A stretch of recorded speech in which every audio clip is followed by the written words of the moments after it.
Hello and welcome to another character design. So for this character design I had the idea that I could get a colour palette from wildflowers and weeds I could find along dirt roads in my area. But once I started creating the character I came up with a beekeeper, and I really liked this idea and I didn't like the colour palette I found in the weeds, so that idea went out the window, but I'm definitely putting it aside for now, and then I want to try it in the future. At this point I didn't really like the way it was turning out. There were a few elements of the illustration that I couldn't really put my finger on that I didn't like at all.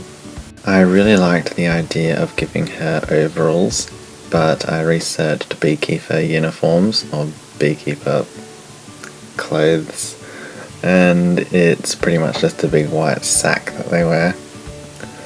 And when I got here I really wasn't happy with how this was turning out, and then I realised it was because her pose was just too symmetrical, so I erased one of her legs and sort of tilted her pose slightly so the leg is behind her, and I changed her eyes to sort of a squint, which made me like the character design a little bit more.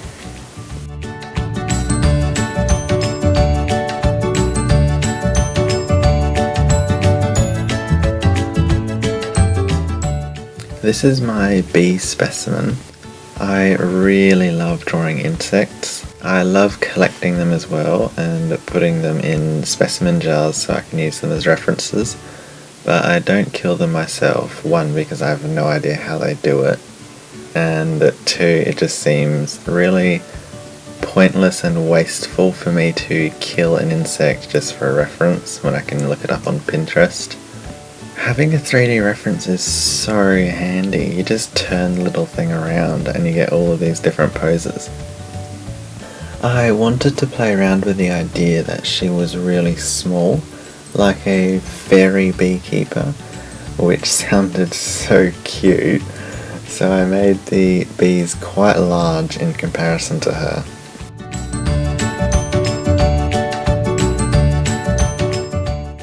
And I also gave her 2 Persian cats, and goodness knows how many more she has back at her house, so she is a crazy cat lady fairy beekeeper.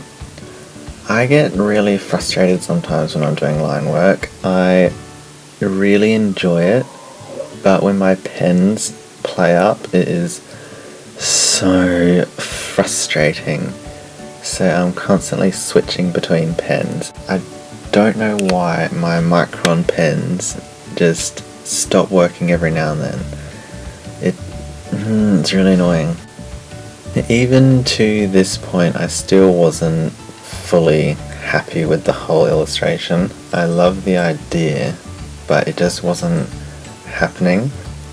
Like this spot here where the light changes, I almost gave up and just wanted to finish it without filming, but I thought I better turn my camera on anyway just to see what happens. So it's really bad lighting here.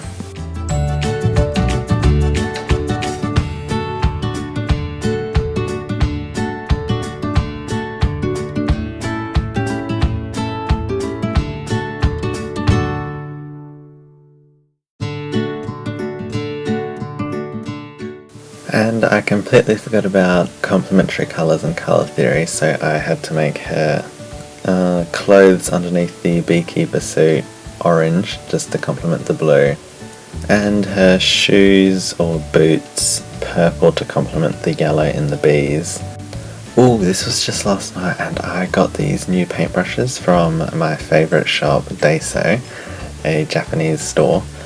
And these really cheap, they're like $2.80, just nylon brushes, and they're so good. They have they go to this little fine point, and it was so much fun adding all these little scratches and details. So good. So when I bought these brushes and tested them out, I had this wave of inspiration to add a whole bunch of shadows and details to this illustration, which really improved it.